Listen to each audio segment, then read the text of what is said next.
ഇത് കഴിഞ്ഞ 32 വർഷക്കാലമായിട്ട് ഞാൻ കളക്ട് ചെയ്യുന്ന റബ്ബർ ബാൻഡുകൾ സ്വരൂപിച്ച് ഒരു ബോൾ രൂപത്തിലാക്കി വെച്ചിരിക്കുന്നതാണ്. ഇപ്പോൾ ഇതിൻ്റെ വെയ്റ്റ് 160 കിലോ, വ്യാസം 64 സെൻറ്റിമീറ്ററാണ്.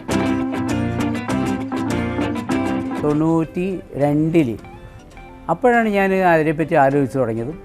പിന്നെ എനിക്ക് കിട്ടുന്നതായ റബ്ബർ ബാൻഡുകൾ മുഴുവനും കളക്ട് ചെയ്യും. അത് ഞാൻ മുഴുവൻ വാഷ് ചെയ്തിട്ട് പെട്രോൾ വെള്ളത്തിലിട്ടിട്ട് നല്ലപോലെ ഉണക്കിയെടുത്തിട്ട് ഈ ചെറിയ ചെറിയ ബോളാക്കി വെച്ചിരുന്നു ആദ്യം.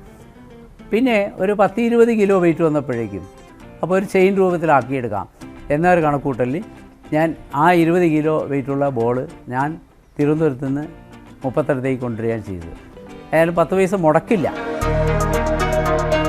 എൻ്റെ വീട്ടുകാരെ എന്നെ പ്രോത്സാഹിപ്പിക്കുക ചെയ്തത്, നിരുത്സാഹപ്പെടുത്തി ചെയ്തിട്ടില്ല. നമ്മളിത് വലിച്ചെറിയണ സാധനം, എല്ലാവരും വലിച്ചെറിയണ സാധനമാണ്. കണ്ടപ്പോൾ അതിനോടൊരു താല്പര്യം തോന്നി, നല്ല കാര്യമാണ്. ഇത്രമാത്രം റബ്ബർ ബാൻഡുകൾ നമ്മൾ വലിച്ചെറിഞ്ഞ് ലോകത്തിൻ്റെ പല ഭാഗത്ത് കിടക്കുമ്പോൾ അത് മണ്ണിനോട് ഒരിക്കലും അലിഞ്ഞു തരില്ല. ഈ ന്യൂസ് അറിയുന്ന, ഈ വിവരം അറിയുന്ന ആരായാലും ഏത് സ്ഥലത്തായാലും ശരി എന്നെ വിളിച്ചു പറഞ്ഞാൽ ഞാൻ ഉടൻ തന്നെ ഒന്ന് ശേഖരിച്ചിരിക്കും.